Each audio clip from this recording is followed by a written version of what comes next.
بسم الله الرحمن الرحيم.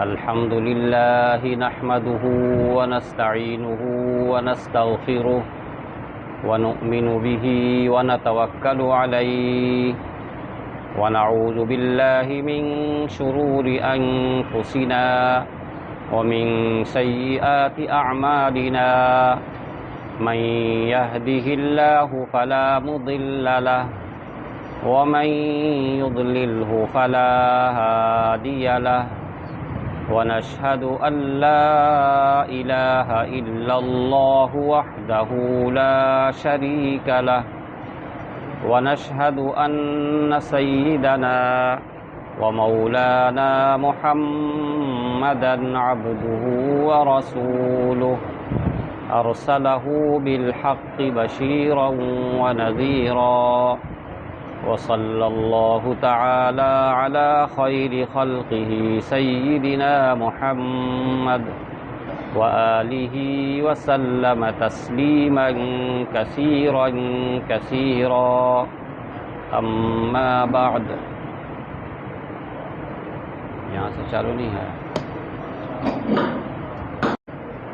الحمد لله نحمده ونستعينه ونستغفره ونؤمن به ونتوكل عليه ونعوذ بالله من شرور أنفسنا ومن سيئات أعمالنا من يهده الله فلا مضل له ومن يضلله فلا هادي له ونشهد أن لا إله إلا الله وحده لا شريك له ونشهد أن سيدنا ومولانا محمدا عبده ورسوله أرسله بالحق بشيرا ونذيرا وصلى الله تعالى على خير خلقه سيدنا محمد وآله وسلم تسليما كثيرا كثيرا. أما بعد أعوذ بالله من الشيطان الرجيم. بسم الله الرحمن الرحيم. وترى كثيرا منهم يسارعون في الإثم والعدوان وأكلهم السحت لبئس ما كانوا يعملون.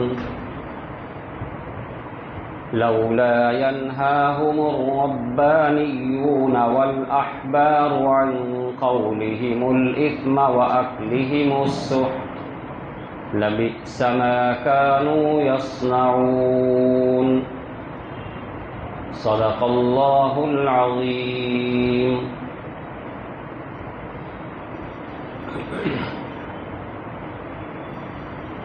محترم بزرگوں اور دوستوں، سورہ مائدہ کی 2 آیت تلاوت کی گئی ہے. ایک آیت نمبر 62 ہے اور دوسری آیت نمبر 63. اوپر سے تذکرہ چل رہا ہے یہودیوں کی خرابی اور ان کے معائب، ان کے عیبوں کا تذکرہ چل رہا ہے. ان 2 آیات میں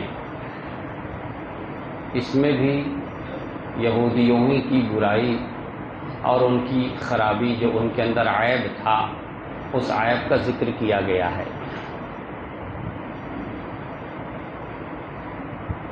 ایک آیت میں یہود کے جو عام لوگ ہیں، عوام، ان کی خرابی کا ذکر کیا گیا ہے. دوسری آیت میں یہود کے جو خواص ہیں، ان کے جو علماء اور ان کے جو مشائخ ہیں، ان کی خرابی کا ذکر کیا گیا ہے.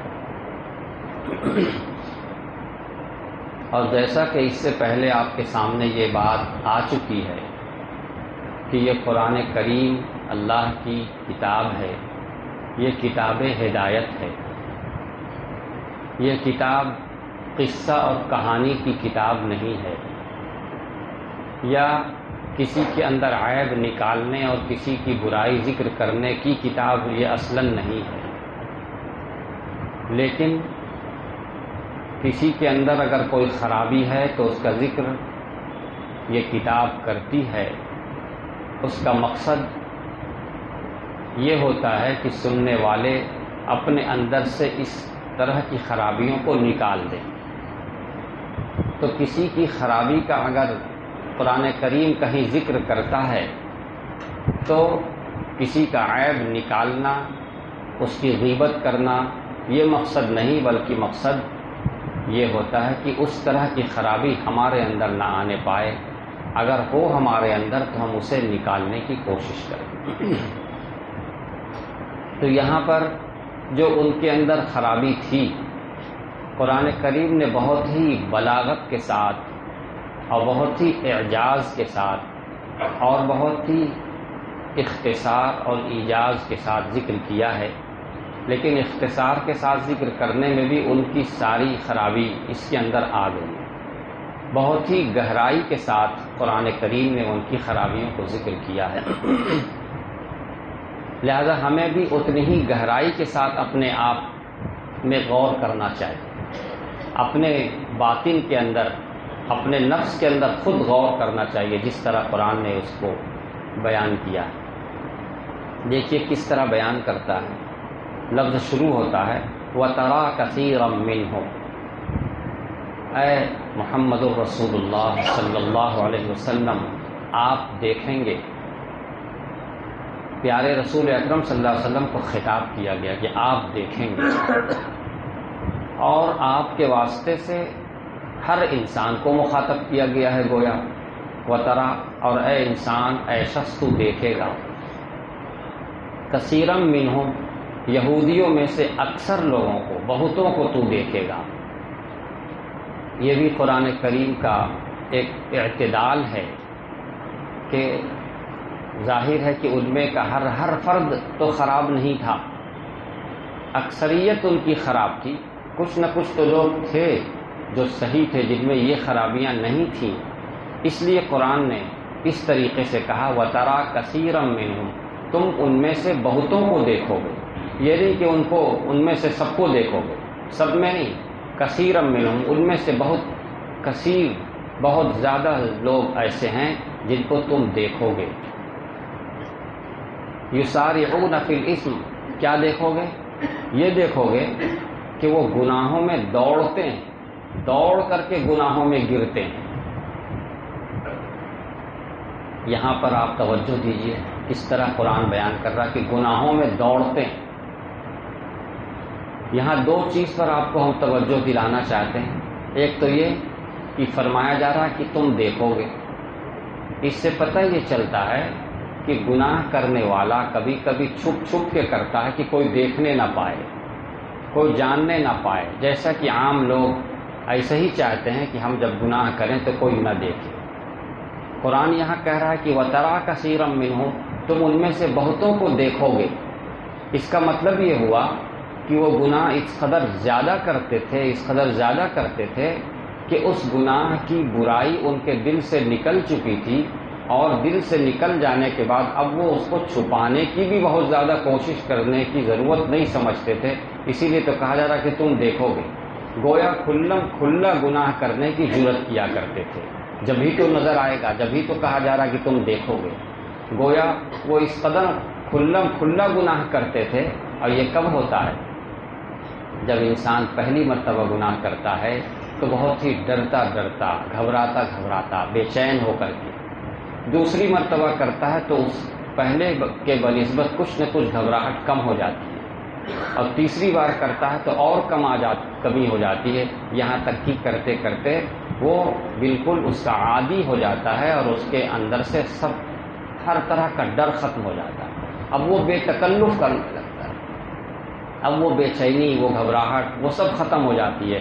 اب کچھ بھی محسوس نہیں ہوتا کہ میں کوئی گناہ کر رہا ہوں، بلکہ وہ کھل کر کرنے لگتا ہے۔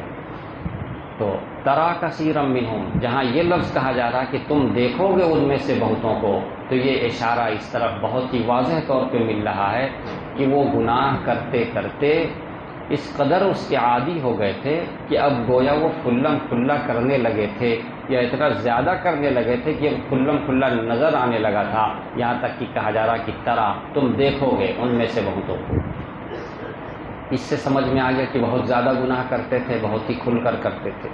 اور دوسرا لفظ جو فرمایا گیا یسارعون فی الاسم، یسارعون کا معنی مسابقت کرنا، دوڑنا۔ اصل میں یہ اچھائی کی طرف دوڑنے کو کہا جاتا ہے۔ جب انسان کسی کام کو خوشی خوشی کرنا چاہتا ہے، اپنے شوق اور اپنے لگن سے کرنا چاہتا ہے، تو اس کام کی طرف دوڑتا ہے۔ اس میں اس شخص کو اس کام کے کرنے میں کوئی تکلیف نہیں ہوتی، کوئی مشقت نہیں ہوتی، کیونکہ وہ تو اس سے محبت سے کر رہا، شوق سے کر رہا، رغبت سے کر رہا۔ تو جس میں سہولت ہو، آسانی ہو، دل کا شوق لگا ہوا ہو، اس کو جب کرتا ہے تو تیزی سے کرتا ہے، دوڑتا ہوا کرتا ہے۔ قرآن ان کے بارے میں یہ لفظ استعمال کر رہا ہے کہ یسارعون فی الاسم، گناہ میں وہ دوڑتے ہیں۔ گویا ان گناہوں کو کرتے کرتے، گناہ کرتے کرتے ایسی عادت ان کی ہو گئی تھی، ایسی عادت ہو گئی تھی کہ بے تکلف اس طرف چلتے تھے اور اپنے دل کی رغبت سے چلتے تھے اور تیزی سے چلتے تھے، اور انہیں کوئی دشواری نہیں ہوتی تھی، کوئی خفت نہیں محسوس ہوتی تھی۔ یسارعون فی الاسم، گناہوں میں وہ دوڑتے تھے۔ گناہ ہر اس قول اور ہر اس فعل کو کہتے ہیں جس سے اللہ ناراض ہوتا ہے، اس کو گناہ کہا جاتا ہے۔ ہر وہ قول جس سے اللہ ناراض ہو، ہر وہ فعل، ہر وہ حرکت، ہر وہ سکون جس سے اللہ ناراض ہو، وہ گناہ اور اسم کہلاتا ہے۔ تو یسارعون فی الاسم، گناہ میں دوڑتے ہیں یہ، اور گناہ میں اس میں ہر گناہ آ گیا، لیکن اس کے بعد دو گناہ کا نام بطور خاص لیا جا رہا ہے۔ جب گناہ کہہ دیا تو ہر گناہ آ گیا، یسارعون فی الاسم، ہر گناہ میں دوڑتے ہیں، لیکن اس کے بعد پھر دو گناہ کا اور نام لیا گیا الگ سے۔ اس سے کیا سمجھ میں آیا؟ اس سے یہ سمجھ میں آیا کہ یہ دو گناہ ایسے ہیں جس میں ان کی زیادہ سے زیادہ ان کی عادت تھی، اور یہ دو گناہ ایسے ہیں جو انسان کو زیادہ سے زیادہ نقصان پہنچاتے ہیں، اس لیے اس کو بطور خاص ذکر کیا جا رہا ہے۔ تو اب ہماری کیا نیت ہونی چاہیے، ہمارا کیا ارادہ ہونا چاہیے؟ پہلا ارادہ تو یہ ہو کہ ہم گناہ میں دوڑنے والے نہ رہیں، ہم کو گناہ کرتا ہوا کوئی نہ دیکھے۔ پھر گناہ میں بھی خاص طور سے دو گناہ آگے جس کا ذکر کیا جا رہا، اس کو ہم کو اپنے آپ کو بطور خاص بتانا ہے، جس کا ذکر یہاں ہے، والعدوان واکلہم السحت۔ گناہ میں ہر گناہ آ گیا، لیکن دو کا نام لیا۔ کیا ہے دو؟ ان دو میں پہلا ہے العدوان۔ عدوان سے مراد ظلم اور زیادتی، کسی پہ ظلم کرنا، کسی پہ زیادتی کرنا، جس کا ذکر بطور خاص کیا جا رہا ہے۔ واکلہم السحت، اور دوسرا گناہ جس کا ذکر بطور خاص کیا جا رہا ہے وہ کیا ہے؟ حرام خوری۔ اکلہم السحت، حرام کھانے کی ان کی عادت تھی۔ یہ دو گناہ ہر شخص غور کر لے، اپنے آپ پہ غور کر لے، اپنے معاشرے میں غور کر لے کہ یہ دو گناہ وہ ہیں جس کی وجہ سے معاشرے میں خرابی بہت تیزی سے پھیلتی ہے اور اس کا نقصان بہت زیادہ ہوتا ہے۔ والعدوان، ایک ظلم اور زیادتی کرنا، دوسرا واکلہم السحت، حرام خوری۔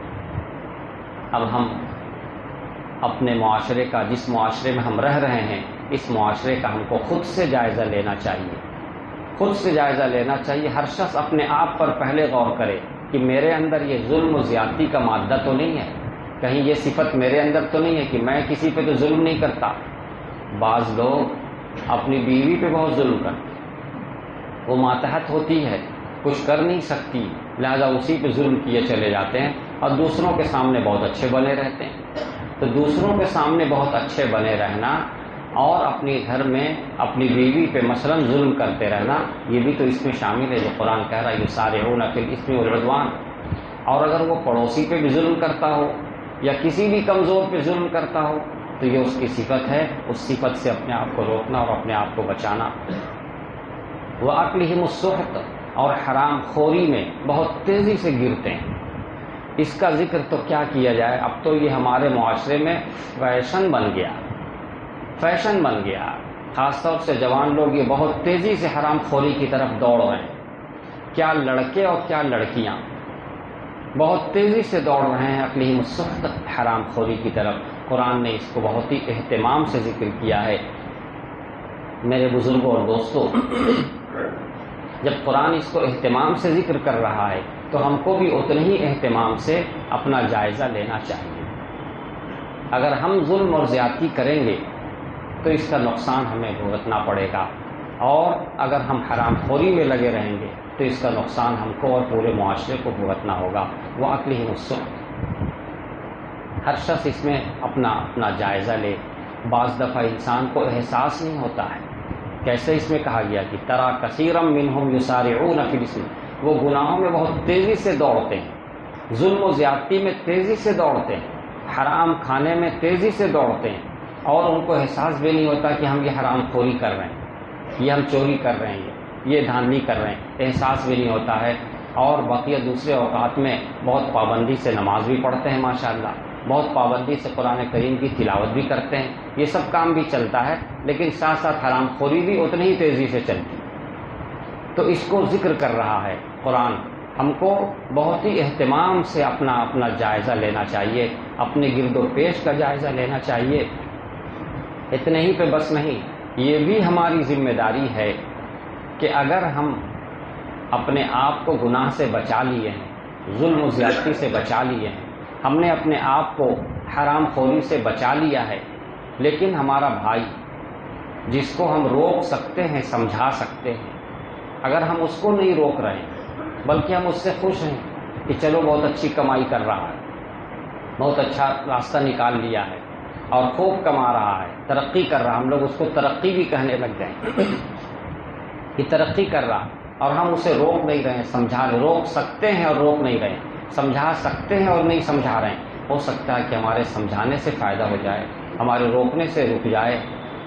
اگر ہم یہ نہیں کر رہے ہیں تو بھی ہم مجرم ہیں، اگرچہ ہم خود ظلم نہیں کر رہے ہیں براہ راست، اگرچہ ہم خود حرام خوری نہیں کر رہے ہیں براہ راست، لیکن ہمارا بھائی کر رہا ہے، بھائی یا سگا بھائی ہو، چچیرا بھائی ہو، محلے کا بھائی ہو، کیسا ہی بھائی ہو، اگر وہ کر رہا ہے اور ہم روک سکتے ہیں اور نہیں روک رہے ہیں، ہم سمجھا سکتے ہیں اور نہیں سمجھا رہے ہیں، اور نہیں کچھ نہیں تو آخری درجہ تو ہے ہی ہے کہ دل میں اس کو برا سمجھتے ہیں۔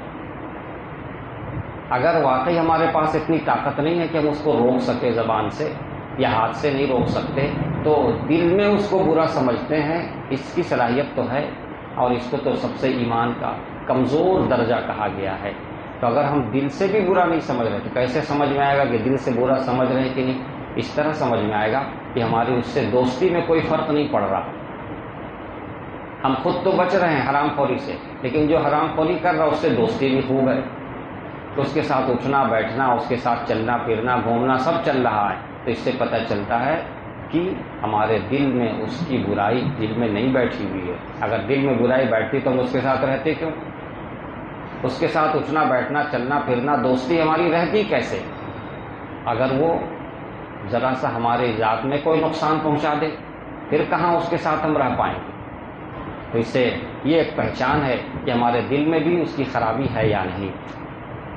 تو وَتَرَىٰ كَثِيرًا مِّنْهُمْ، اے محمد صلی اللہ علیہ وسلم اور اے مخاطب، تو ان میں سے بہتوں کو دیکھے گا کہ وہ گناہ میں بہت ہی تیزی سے دوڑتے ہیں، گناہ میں گرتے ہیں تیزی سے، اور ظلم میں گرتے ہیں تیزی سے، اور حرام خوری میں گرتے ہیں۔ یہ گرتے ہیں دوڑتے ہیں، اس سے سمجھ میں آیا کہ مسلسل گناہ کرتے کرتے کرتے انسان کی وہی طبیعت بن جاتی، وہی ملکہ بن جاتا ہے، ملکہ راسخہ ایک پیدا ہو جاتا ہے، جس سے وہ کام بے تکلف ہونے لگتا ہے، بلکہ بعض دفعہ خیال بھی نہیں آتا کہ میں یہ کام کرنے جا رہا ہوں، بلا ارادہ بھی اسی طرف چلنے لگتا ہے۔ اس لیے اس پر توجہ دینے کی ضرورت ہے۔ اس آیت کا آخری ٹکڑا ہے جس کو اللہ تعالیٰ اپنی طرف سے فرما رہے ہیں، لبئس ما کانوا یعملون، یہ بہت ہی برا کام ہے جو وہ کر رہے ہیں، بہت ہی برا کام ہے جو وہ کر رہے ہیں۔ دیکھیے قرآن نے ایک ان کی خرابی کا ذکر کرنے کے بعد اپنی طرف سے ایک بات یہ بھی کہہ دی، لبئس ما کانوا یعملون، بہت ہی تاکید ہے اس جملے کے اندر کہ بہت ہی برا ہے وہ جو وہ کر رہے ہیں، یعنی گناہوں میں دوڑتے رہنا اور ظلم و زیادتی میں دوڑنا اور حرام خوری کے پیچھے پڑے رہنا، یہ بہت ہی برا کام ہے جو وہ کر رہے ہیں۔ یہ تو ان کے عوام کی خرابی بیان کی گئی۔ ہم لوگ بھی، ہم بار بار پھر اس کو کہہ رہے ہیں، ہم میں سے ہر شخص اپنا اپنا جائزہ لے اور اپنی اولاد کا بھی جائزہ لے، اپنے بھائی بہن اپنے پڑوسی کا بھی جائزہ لے، اور اس کو اگر روک سکتا ہے سمجھا سکتا ہے تو اس کو روکنے اور سمجھانے کی کوشش کرے۔ آگے کی آیت میں اللہ تعالیٰ خود فرما رہے ہیں پھر لولا ینہاہم الربانیون والاحبار، الربانیون اور الاحبار دو الفاظ استعمال کیے گئے ہیں۔ ربانیون جو مشائخ، جو بزرگان دین، اولیاء کرام، ہماری اپنی زبان میں ہماری اصطلاح میں کہا جاتا ہے، یہودیوں میں جو بڑے بزرگ تھے، اللہ والے تھے، ان کو، اور احبار جو ان میں بڑے بڑے علماء تھے ان کو، ان دونوں کو کہا جا رہا ہے کہ یہ اس میں جو مشائخ اور اولیاء ہیں، درویش ہیں، اور ان میں جو علماء ہیں، ان کی ذمہ داری ہے ان کو روکنا سمجھانا، لیکن ان کے جو علماء ہیں اور ان کے جو مشائخ ہیں انہوں نے بھی خاموشی اختیار کی اور روکنے کا کام نہیں کیا۔ جب روکنے کا کام نہیں کیا تو قرآن کریم کی آیت انہیں ڈانٹ رہی ہے، لولا ینہاہم الربانیون، جو اس میں علماء ہیں اور مشائخ ہیں انہوں نے ان کو کیوں نہیں روکا، وہ کیوں نہیں روکتے؟ قرآن سوال کر رہا ہے، ڈانٹنے کے انداز میں کر رہا کہ جو اس میں علماء اور مشائخ ہیں وہ ان کو کیوں نہیں منع کرتے ہیں، کیوں نہیں روکتے ہیں؟ عن قولہم الاسم، بری بات کہنے سے، گناہ کی بات کہنے سے، واکلہم السحت، اور حرام خوری سے روکتے کیوں نہیں؟ گویا جس طریقے سے گناہ کرنے والا گناہ کر رہا ہے اللہ تعالیٰ اس سے ناراض ہیں، اسی طرح اللہ تعالیٰ ان علماء اور مشائخ سے بھی ناراض ہیں جو اس گناہ کو کرتے دیکھ کر اس کو روک نہیں رہے۔ اسی لیے اس آیت کے بارے میں حضرات علماء کرام، حضرات مفسرین، حضرت عبداللہ ابن عباس رضی اللہ تعالیٰ عنہ فرماتے ہیں کہ پورے قرآن کریم میں علماء کو ڈرانے والی سب سے زیادہ خوفناک آیت یہی ہے، جس سے علماء کو سب سے زیادہ ڈرنا چاہیے، کیونکہ یہ آیت ڈرا رہی کہ لولا ینہاہم الربانیون، جو اس میں علماء اور مشائخ ہیں، جو اولیاء کرام ہیں، یہ کام کیوں نہیں کرتے ہیں؟ یہ پتہ چلا کہ ان کی ذمہ داری ہے دوسروں کو روکنا اور ٹوکنا۔ کسی کو حرام کھاتے ہوئے، حرام خوری کرتے ہوئے دیکھیں تو روکنا اور ٹوکنا ان کی ذمہ داری ہے۔ گناہ میں پڑتے ہوئے لوگوں کو دیکھیں تو ان کو روکنا اور ان کو ٹوکنا ان کی ذمہ داری ہے۔ اور جس طریقے سے وہ شخص گناہ کر رہا ہے، اس کے گناہ سے اللہ تعالیٰ ناراض ہو رہے ہیں، اس طریقے سے یہ اگرچہ وہ گناہ نہیں کر رہا ہے لیکن اس گناہ کرنے والے کو دیکھ رہا ہے اور روک نہیں رہا ہے، تو اللہ تعالیٰ اس سے بھی ناراض ہے، اس سے بھی ناراض ہیں۔ یہ آیت بہت ہی واضح طور پر یہ بات بتا رہی ہے، بلکہ مفسرین نے قرآن میں جو الفاظ استعمال کیے گئے ہیں اس میں غور کر کے جو کچھ سمجھا ہے وہ یہ کہا ہے کہ ان کو اللہ تعالیٰ ان کے بنسبت زیادہ ڈانٹ رہے ہیں۔ جو لفظ وہاں استعمال کیا گیا ہے ان کے عوام کے لیے، لبئس ما کانوا یعملون، کہ بہت ہی برا کام ہے جو وہ کرتے ہیں، اور ان کے لیے جو لفظ استعمال کر رہا قرآن، لبئس ما کانوا یصنعون، وہاں پر عمل کا لفظ ہے، یہاں پہ صنع کا لفظ ہے۔ صنع عمل سے بھی آگے کا درجہ کہلاتا ہے۔ اس سے یہ سمجھ میں آیا کہ ان کو زیادہ ڈانٹا گیا ہے بنسبت ان کے جو چوریاں کر رہے ہیں، ڈکیتی کر رہے ہیں، حرام خوری کر رہے ہیں، گناہ کر رہے ہیں، ظلم کر رہے ہیں، ان کو جتنا ڈانٹا گیا ہے اس سے زیادہ انہیں ڈانٹا جا رہا ہے۔ اس لیے اس امت کے جو علماء ہیں وہ مسلسل اس آیت کی وجہ سے خوف میں رہتے ہیں اور خاموش نہیں بیٹھے رہتے، ٹوکتے رہتے، کسی نہ کسی درجے میں ٹوکتے رہتے ہیں۔ ہمارے جو اکابرین ہیں ان کا طریقہ یہی رہا ہے کہ وہ ہر جگہ جب موقع ملتا ہے تب وہ ٹوکتے ہیں۔ ان کے سامنے کوئی دنیاوی اعتبار سے بڑا بھی کوئی آ جائے اس کو بھی سمجھاتے ہیں۔ کسی نہ کسی انداز میں ٹوکتے ہیں، سمجھاتے ہیں۔ حضرت شیخ الحدیث حضرت مولانا زکریا صاحب رحمۃ اللہ علیہ، جن کی کتاب پڑھی جاتی ہے فضائل اعمال، ان کی ملاقات بڑے سے بڑے کسی سے بھی ہوتی تو اپنے خاص انداز میں اس کو ٹوکتے، سمجھاتے۔ جنرل ضیاء الحق صاحب پاکستان کے، وہ تشریف لائے ملاقات کے لیے، مصافحہ کیا تو حضرت نے مصافحہ کرنے کے بعد فرمایا ظلم مت کرنا۔ مصافحہ کرنے کے بعد فرمایا ظلم مت کرنا۔ کیا بات تھی؟ کیوں انہوں نے یہ لفظ استعمال کیا؟ قرآن کی یہی آیت ان کے ذہن میں رہتی تھی کہ ہماری ذمہ داری ہے کہ ہم روکیں، ہر شخص کو روکیں۔ اس وجہ سے بڑے لوگ آتے ملاقات کرنے تو مصافحہ ہوتا، بات ہوتی تو اس میں اس طرح کی باتیں ان کی زبان سے ضرور نکلتی۔ ان کے خلیفہ خاص حضرت مولانا شیخ یونس صاحب جو امیر المومنین فی الحدیث ہیں، میں نے انہیں دیکھا، ان کی خدمت میں میں رہا ہوں، ان کو دیکھتا، لوگ آتے، بڑے سے بڑے لوگ آتے، مصافحہ کرتے تو حضرت کبھی کبھی تو مصافحہ کرتے ہی فوراً یہ کہتے یہ گناہ مت کیا کرو، فلاں گناہ مت کیا کرو، فوراً ٹوکتے اور سمجھاتے۔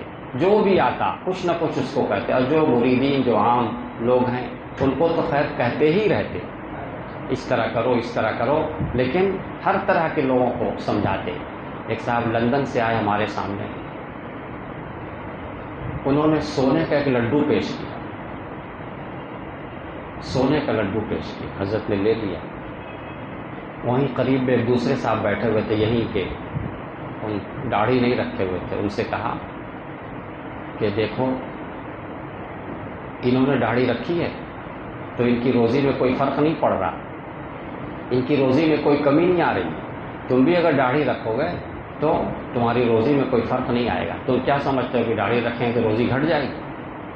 ان کے اوپر اتنا اثر پڑا کہ انہوں نے اس دن سے داڑھی رکھنا شروع کر۔ غرض کی ان کے پاس کوئی بھی پہنچتا ہے تو وہ اپنا یہ فرض ادا کرتے ہیں۔ قرآن کریم کی آیت نمبر 63 ہر وقت علماء کرام کو ڈراتی رہتی ہے اور ہر وقت اس کی ہدایت ان کے ذہن میں رہتی ہے، چنانچہ وہ ٹوکتے رہتے ہیں اور اپنے خاص انداز میں بات کرتے ہیں جس سے دوسرے پر اثر پڑتا، چونکہ وہ اخلاص سے کہتے ہیں، چونکہ وہ اللہ کے لیے کہتے ہیں، اس لیے جس کو کہتے ہیں اس کو برا بھی نہیں لگتا، برا لگنا تو دور کی بات ہے، بلکہ اس کے اندر احساس پیدا ہو جاتا ہے کہ واقعی مجھ سے یہ گناہ ہو رہا ہے، واقعی مجھ سے یہ غلطی ہو رہی ہے۔ حضرت علی میاں ندوی نور اللہ مرقدہ جب یہ مکہ مکرمہ تشریف لے گئے، وہاں کے جو بادشاہ تھے ان سے ملاقات ہوئی، ان کے محل میں بیٹھے تو ان کا محل نہایت ہی شاندار، بہت ہی اعلیٰ قسم کا بنا ہوا، اس میں بیٹھے اور وہ لوگ اپنا تذکرہ کر رہے ہیں محل کا، کیسے بنا، کیسے کیا ہوا،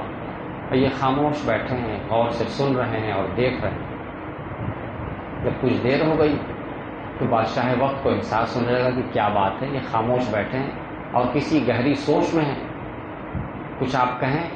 جب انہوں نے کہنا شروع کیا تو بات یہاں سے شروع کی کہ یہیں پر حضرات صحابہ کرام رہا کرتے تھے اور ان کی زندگی کا کیا حال تھا، وہ کس طرح کی زندگی گزارتے تھے، ان کے کیا حالات تھے۔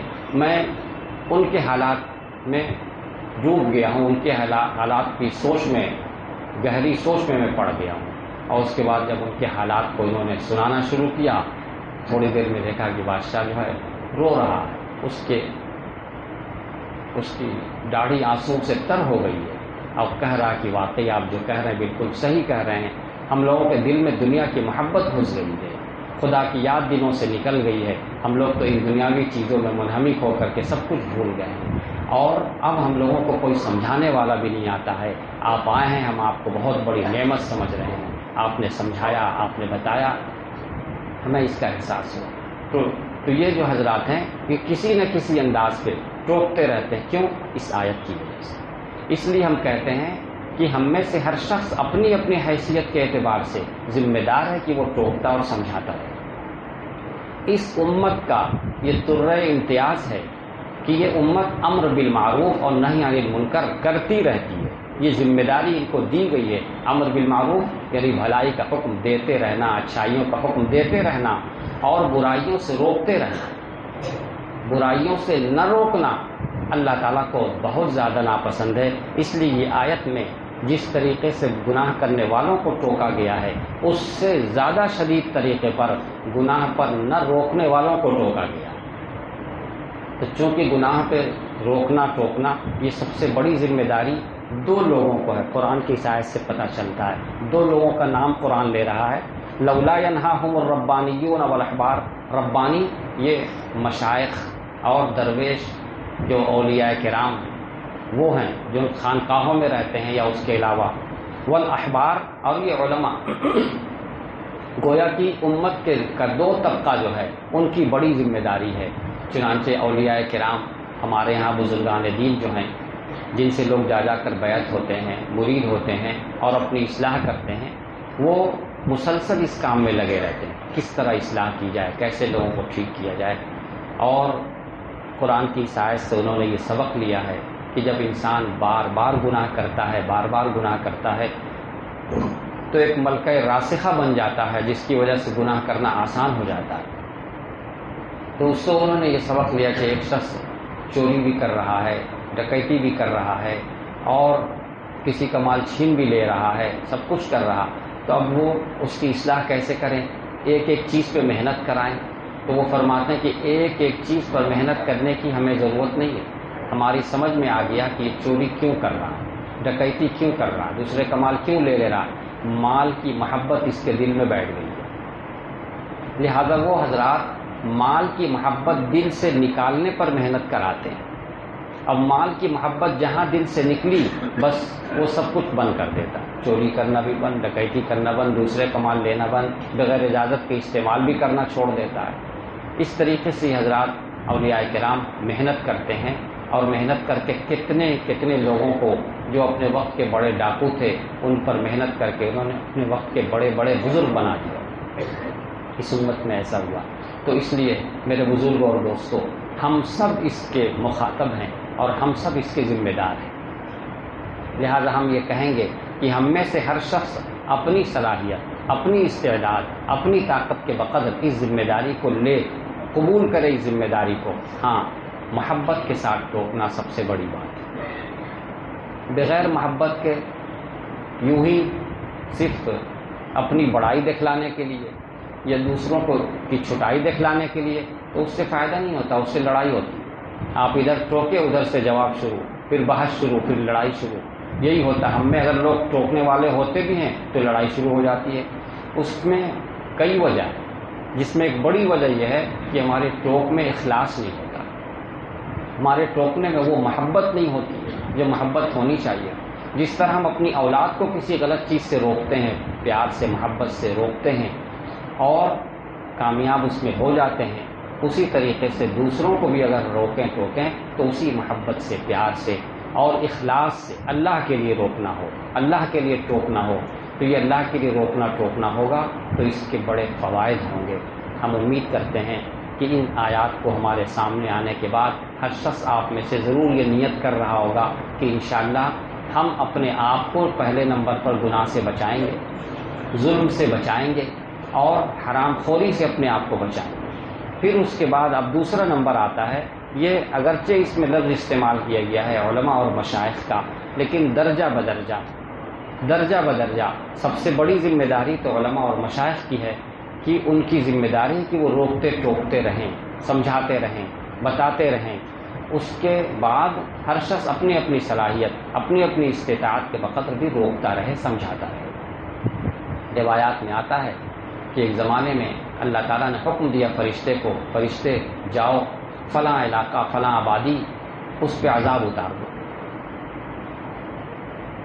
فرشتے نے اس علاقے کا نام سنا تو فرشتے کے ذہن میں پہلے سے موجود تھا کہ اس علاقے میں تو فلاں بہت بڑے بزرگ رہتے ہیں، بہت بڑے بزرگ رہتے ہیں جنہوں نے کبھی اللہ کی نافرمانی نہیں کی، ہمیشہ اللہ کی عبادت میں لگے ہیں۔ تو فرشتہ فوراً اللہ تعالیٰ سے عرض کرتا ہے، فرشتہ یا اللہ اس بستی جس کو آپ عذاب میں گرفتار کرنے کو کہہ رہے ہیں، عذاب اتارنے کو، اس میں تو فلاں بزرگ رہتے ہیں۔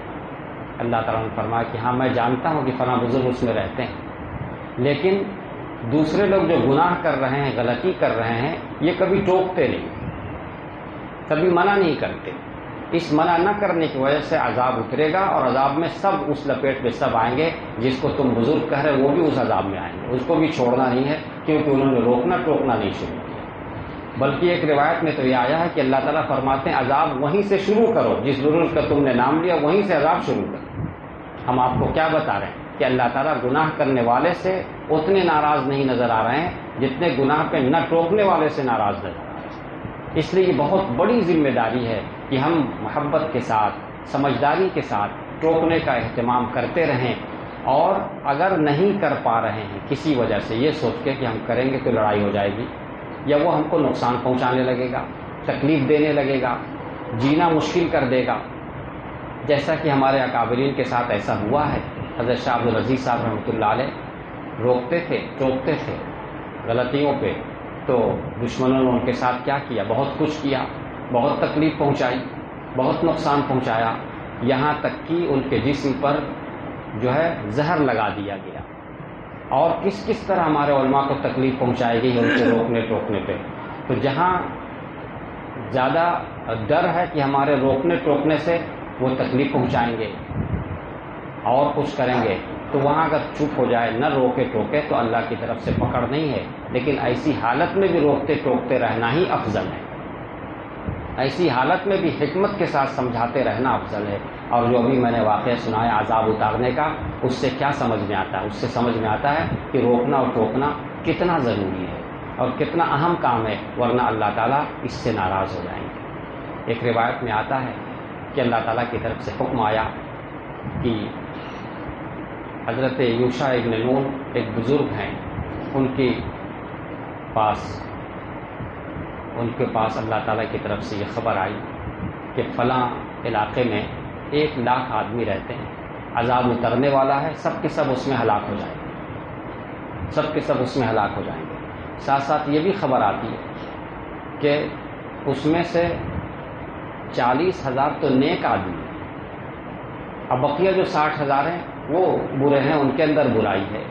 تو انہوں نے اللہ تعالیٰ سے کہا یا اللہ، جو برے ہیں ان کو ہلاک کرنا تو بہت ہی سمجھ میں آ رہا، واضح ہے، لیکن یہ جو 40 جو برے نہیں ہیں، جن کو آپ خود بھی کہہ رہے ہیں کہ نیک ہیں، ان کو کیوں ہلاک کیا جا رہا ہے، یہ سمجھ میں نہیں آیا۔